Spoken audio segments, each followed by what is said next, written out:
É assim, em geral, eu gosto muito de todos os bichos, bichinhos e bichentes. No entanto, os peixes que não me chamam muita atenção, acho que deviam ter macacos.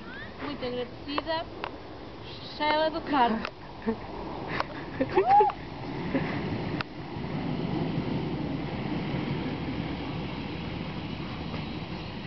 Anda devagarinho.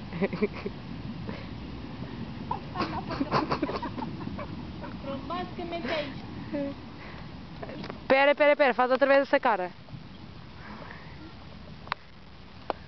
Agora anda devagarinho.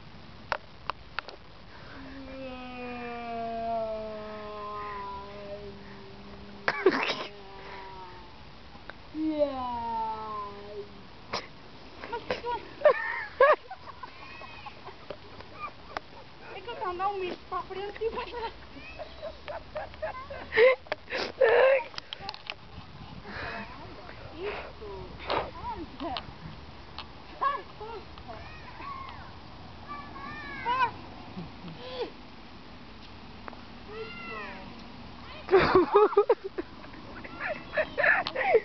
Ai, é sério. Não pega. Bem, acabou.